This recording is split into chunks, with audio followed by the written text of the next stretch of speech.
Are you a man looking for an intensive program to help you overcome sexually addictive behaviors? Gateway to Freedom is your answer. Gateway to Freedom is a 3-day workshop for men seeking to overcome any destructive sexual habits. Whether married, single, or divorced, Gateway to Freedom will help men regain hope for a new life of purity and real contentment. The workshop is conducted by experts in the field of sexual addiction recovery with decades of combined experience. Read testimonials of workshop alumni at gatewaymen.com. Get all the info and register online at gatewaymen.com or call 1-800-49-PURITY. Hi, my name is Jonathan, and I'm the founder of the Gateway to Freedom Workshop. I want to personally invite you to be part of our next workshop coming up January 15th through the 17th in Texas.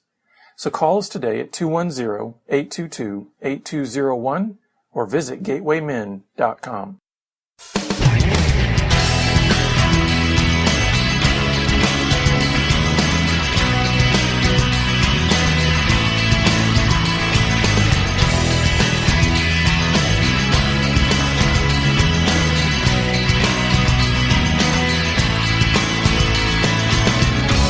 Welcome to Pure Sex Radio, training men, educating women.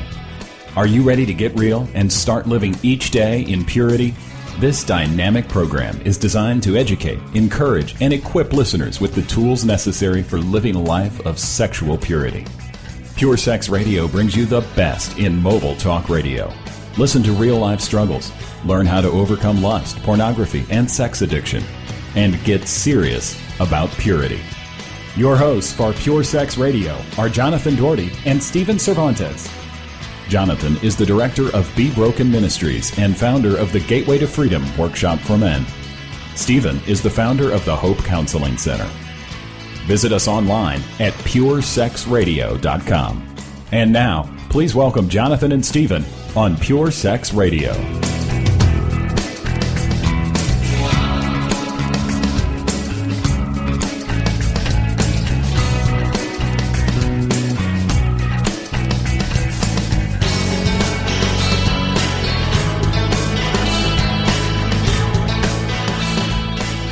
Good day, radio listeners. Welcome to this week's edition of the Pure Sex Radio broadcast. We're glad to have you here with us. My name is Jonathan. I'm here with Stephen. Stephen, how are you today? I am excited about what's about to be disclosed. Yeah, it's going to be good. Well, folks, thanks for being a listener, and we're grateful to all of those who have come alongside of us to partner with us in financially supporting this outreach. We could not do these broadcasts without the financial partners of our ministry. And so if you'd like to learn about the ways that you could come alongside of us and partner with us in this work, simply go to puresexradio.com and click on the donate button, and you can learn more there. Or you can call us toll free at 1-800-497-8748. Well, Stephen, I'm going to pass it off to you because I think there's a lot of great stuff that we've got here this week to be able to share with our listeners. You know, in last week's program, we talked about like bad solutions. You know, we talked about the types of things that we come up with that are bad ideas, you know, being like anger and being a pleaser, over spiritualizing, getting lost, you know, shame, all these kinds of things that are bad solutions for coping with life. And this broadcast, we want to kind of step into the positive, step into the light, so to speak. So why don't you share with us where we're going to go in this session about talking about the solution? You know? The solution. I told Jonathan as we were starting, call this the solution. So if you're looking for any podcast and you want to go to the bottom line, you're going to get the solution. Wow, that's a pretty strong setup there. So, well, we better deliver. That's right. So here, I was just thinking, I've been a counselor for 27 years.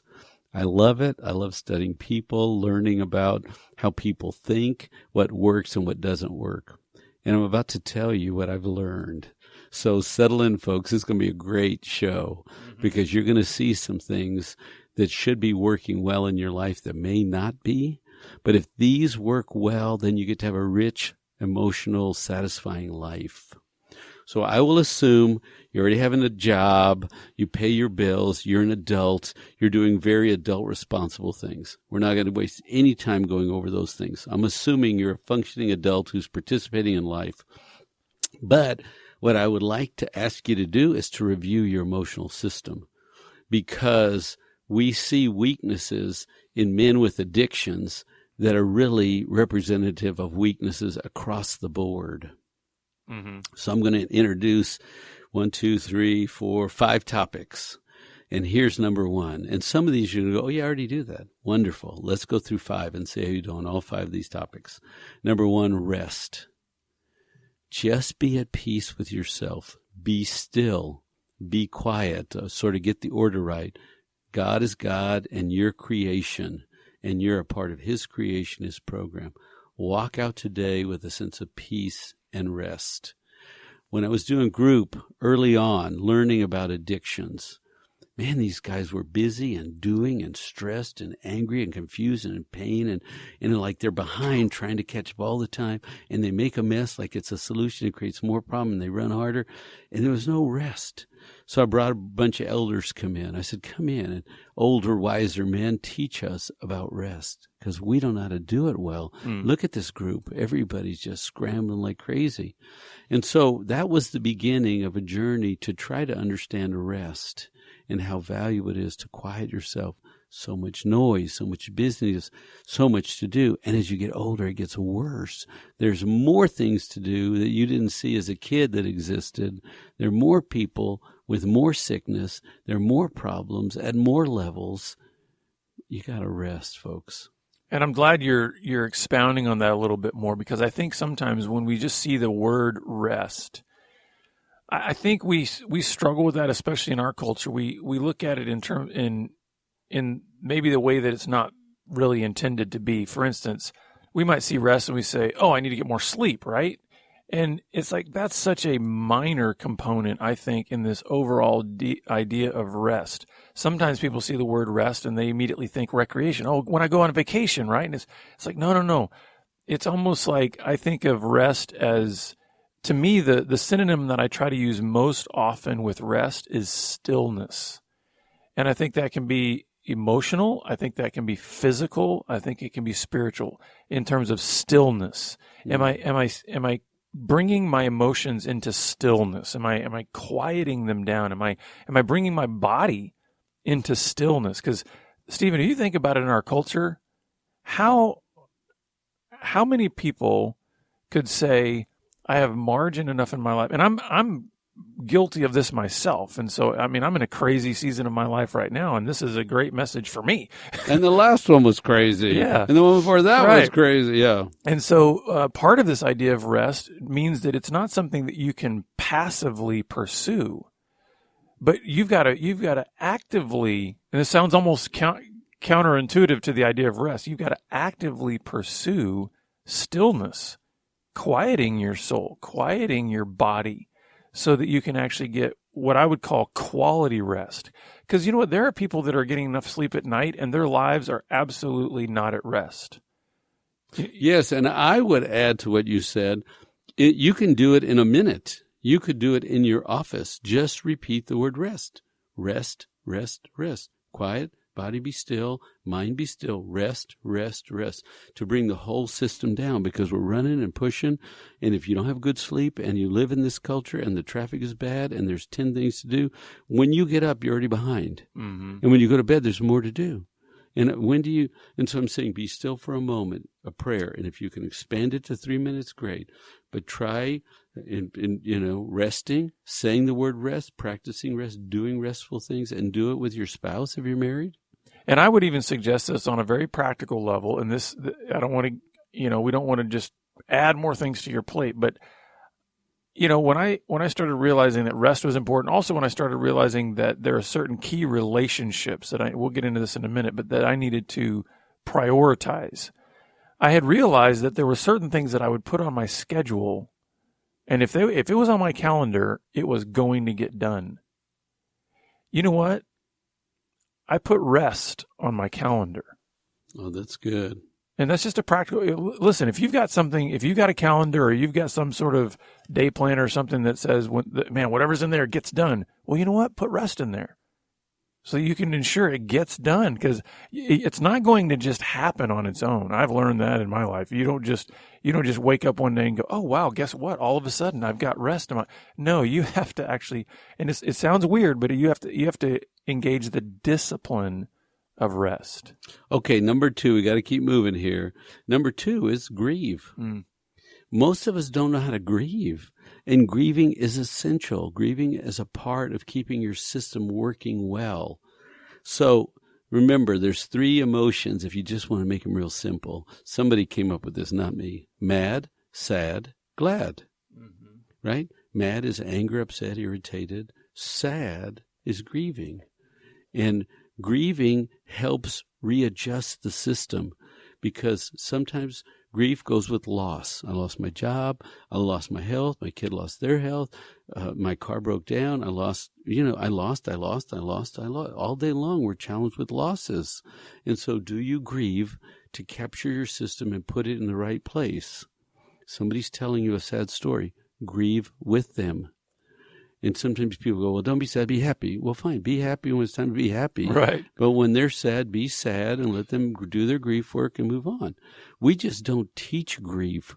We don't understand the power of grief and how healing and resetting our emotional systems it is. We must rest well and we must grieve well. Mm-hmm.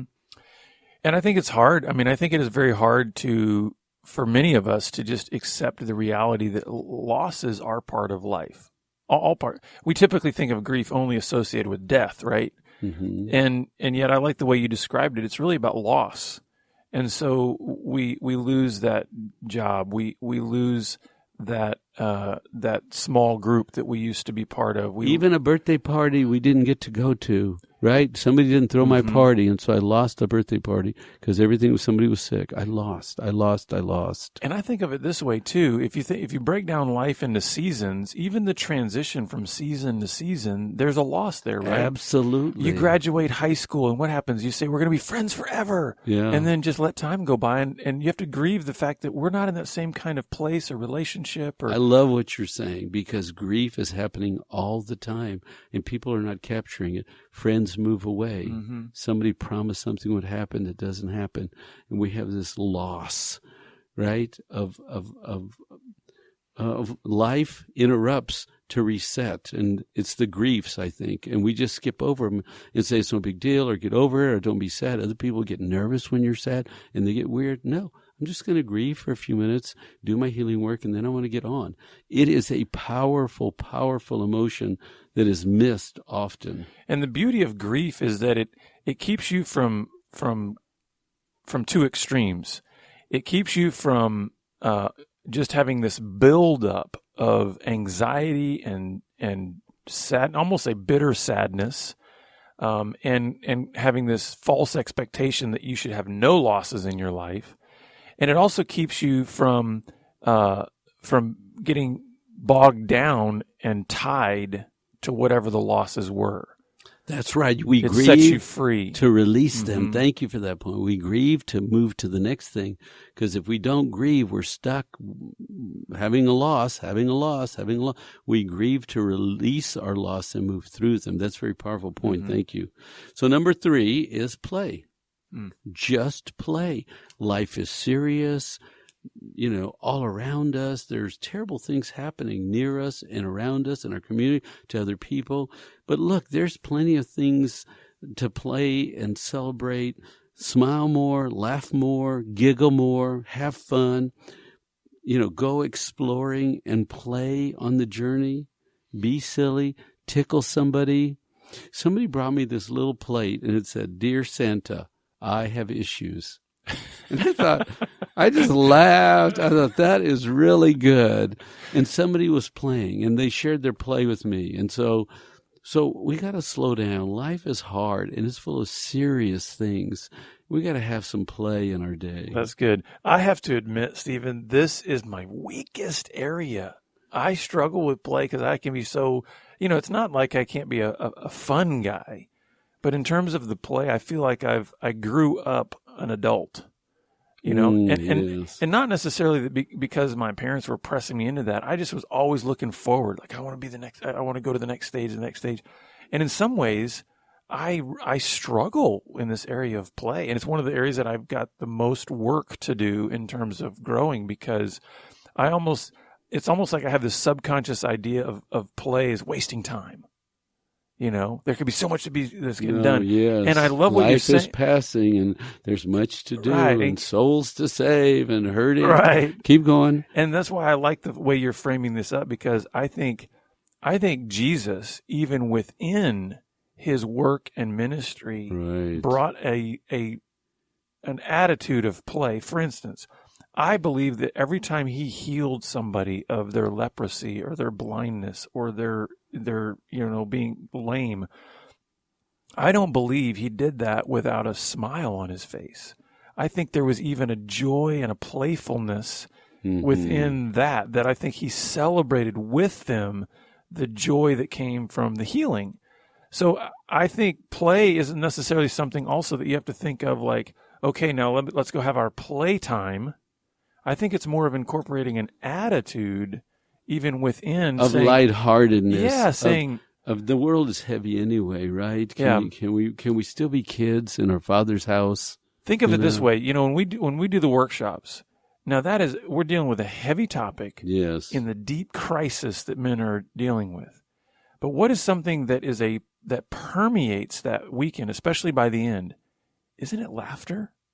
Yeah, lightheartedness and openness. There's a sense where guys start to find a freedom in there to say, my little boy can come out. He can come out and play. I can be with other little boys, and we can have a good time. And yes, is life hard? Oh man, we got stuff we got to deal with when we get home. Yes, are there things that are just too much that I can bear?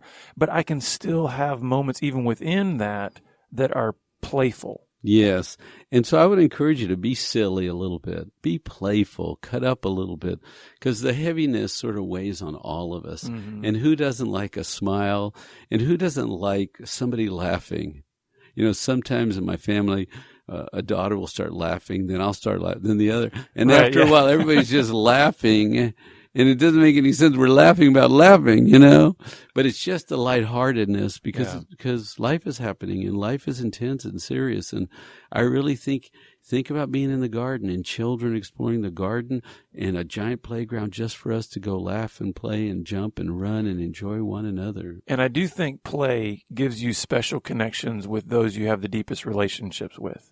For instance, when you have those little secret looks or those little, yes, those quote unquote inside jokes and those kind of things are really important. Yeah. So number 4 would be present.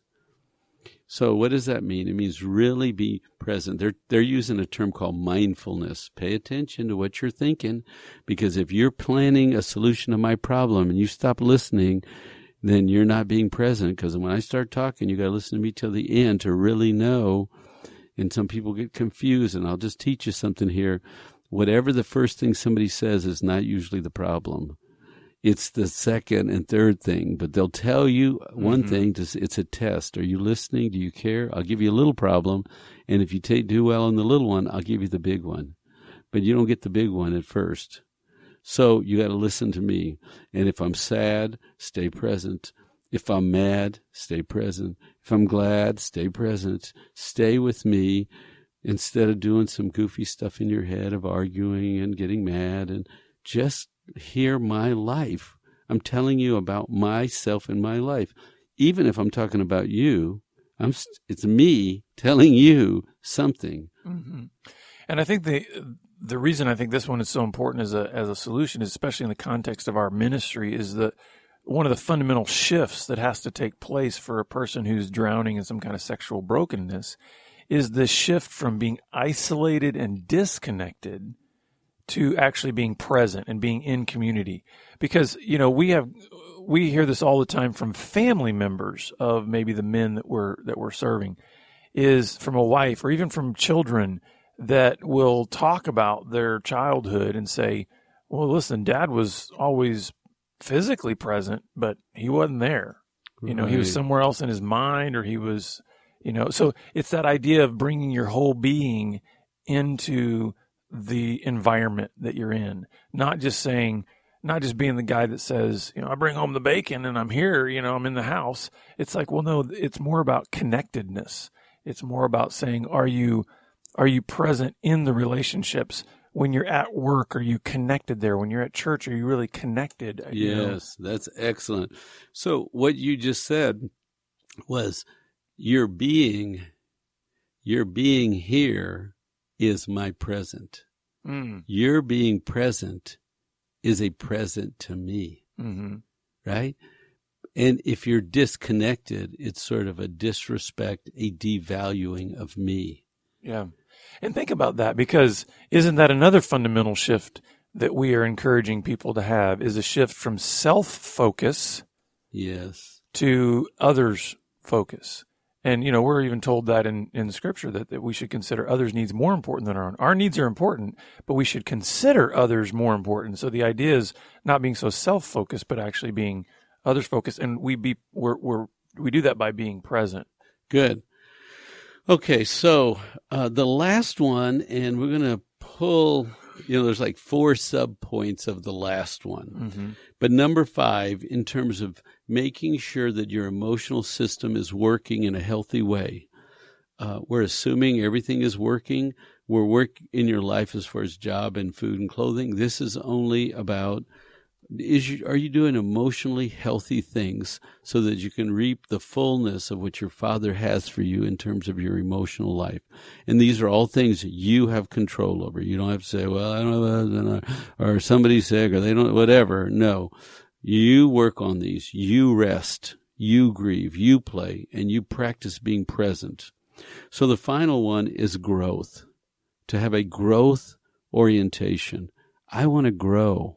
I want to learn. I want to be more. And then I break the growth section into 4 parts: emotional growth, spiritual growth, physical growth, and relationship growth. Mm-hmm. So let's just go down that list. But let me just sort of have a lead in thought here. I'm reading this book by Gary Smalley, and I'm just reading along, nice, good. And he says, I've decided today that I am 100% responsible for my behaviors. I thought, what? I read it again. From this day forward, I am 100% responsible for my behavior. I thought, man, I throw fits. And I like to throw fits, and I ignore people, and I can be rude. I can be, I can not hear you if I don't want to hear you and avoid you. I mean, I can do goofy things. And he said, no, I'm 100% responsible for every action I do. When people make me mad, I'm still 100%. If people don't like me, I'm 100% responsible. If people are angry at me, I'm 100% responsible for what I do in response to them. Mm. It's like I have wanted to throw some fits and ignore some people and be. I can be a little pouty sometimes and moody, and it's like I say to myself, "You're 100% responsible. You want to be moody, throw a little fit? Is that what you want to do?" Mm-hmm. And it's like it snaps me. This is growth. We all have to be working on emotional growth. This falls in the category of emotional growth and relationship growth. Because if I'm not pouty and moody and taking you off my list of people I like and then putting you back onto, that's emotional relationship growth. So any comment just in general about growth that you would share? Well, the thing that it makes me think of is, okay, growth. Think of anything that grows. Think of a body that grows. Think of a tree that grows. Think of, an animal that grows. And there's all these elements that are part of it. One is there's time. There's motion. There's always going to be some kind of resistance or challenge. Like, for instance, okay, you plant a seed in the ground. What does it have to do? It has to break out of that shell, and then it has to actually push up through the earth. You think about how our bodies grow. Man, we call it growing pains. Mm. So, time, difficulty, motion. If you start to put that into the context of emotional growth, spiritual growth, physical relationship, you realize there's time. There needs to be motion, meaning there's got to be some movement there. There's going to be challenges. Hey, you don't think that just because one day you go, I think I want to become an emotionally healthy person, that you're not going to meet challenges to that. I mean, there's going to be all kinds of things. You're going to have conflict, and you're going to have, those emotions you were talking about before, mad, sad, glad. You're going to have all these challenges to growth. The other thing that it makes me think of here is that growth is ongoing. It's not a destination kind of a thing. Like, Stephen, okay, hey, listen, you're such and such age, and so therefore, well, you're done growing. Congratulations, you've made it. It's like there's always more to explore. You can go deeper into any one of these areas. You can continue. You don't ever get done growing emotionally, spiritually, maybe physically, but even physically, if you think about physically, maybe you stop growing in terms of height. But what ends up happening in your body? Does motion ever stop inside your body? No. To be alive means there's something moving in your body. And you got to keep that body moving. And right. So in terms of emotional, have you learned any lessons? Does anything come to mind in terms of like how God is growing you? We don't have enough time, Stephen. Just one thing that you think in the last month or 6 months and I know I put you on the spot. You don't have to answer that if nothing comes to mind. So some of these are obvious, right? You come in when you want to come back in this conversation. Spiritual, go to church, pray, read your Bible, read devotional books, talk to friends, talk about Jesus, right? Let that be a part of who you are and keep growing in that, right? Go to church every Sunday, listen to a sermon, get in a class. And then physical growth, meaning you got to keep this body healthy. What are you eating? And are you exercising? And are you studying? Should you be taking fish oil or not? And should you be taking vitamins? And should you know what I mean? As the body ages and breaks down, should be taking something for joints. Do some work on how do you keep growing your body. And then a relationship. We have children, we have spouses, we have parents, we have neighbors, we have friends, we have relationships. And so just have a mindset of wanting to grow. And you know what? Let me just say, if you're listening to this program, I know something about you. You want to grow. Because people that don't want to grow don't listen to this show. Not this show. Because we're going to push you and challenge you, and we're going to ask you to look at yourself and be on a growth mission. So maybe we should actually have called this the solution to emotional health. Well, actually, I want to wrap up by I think the name was right, the solution. And here's the reason why. When I was looking at these 5 areas, the thing that came to my mind was that Jesus Christ set the example in all of these areas. And let me just go through this and help you see how he set the example. Okay, let's talk about rest. You know what Jesus said? He said, "Come to me, all who are weary and heavy laden, and I will do what? I will give you rest." And he says, "My yoke is easy, my burden is light." He's saying, I am the rest for your soul. I know what it is to rest. I can give you rest. Then think about grief. You know what? One of the shortest verse in the entire Bible is in the book of John. When Lazarus died, it says that Jesus wept. Yes, that's good. He showed us what it was to grieve. In fact, did you know that he wept so publicly and so loudly that it said the people around him said, "See how much he loved Lazarus." Yes. The one grief story I love is the cross, where he says, "Father, can this cup pass? Do I have to drink this cup of death? Can this cup pass? But if you want me to, I'll drink it, Father." I mean, he was literally grieving and talking to the Father, and then he did what he had to do. But he was sort of working it through the grief. You could see the grieving process. And then in play, we're told in the Psalms, "Delight yourself in the Lord, and he will give you the desires of your heart." That's good. Yes. God cares about the desires of our heart. He wants us to play. He wants us to delight in him. And then the issue of be present. Well, how did Jesus set the example about that? Well, we just celebrated Christmas, and what is that all about? Emmanuel, God with us. He's not some distant, far-off God. He said, "I'm going to be present. I'm going to bring my whole being into a form that you can touch, that you can hear, that you can embrace." And then, and the woman at the well, I love the presence of Jesus at the woman at the well. She said, "He knew me. He knew my whole life. This man knew me. He was in touch with me." And then finally, growth. We're told that even when Jesus was a boy, it said he grew in stature, in wisdom and in stature. So even Jesus, here's the God of the universe who knows all, and yet he put himself in a position to grow. He showed us what growth was, and certainly he showed us what mature love is. And so, folks, if you want the solution in rest, grief, playing, being present, and growth, Jesus is the solution to that. Oh, good job. Good close. So thank you for being here. If you want more help in your own personal growth, give us a call. We'd love to help you out, and we look forward to seeing you back here again next week on the Pure Sex Radio broadcast. See ya. Pure Sex Radio is paid for by Be Broken Ministries. Visit us online at puresexradio.com.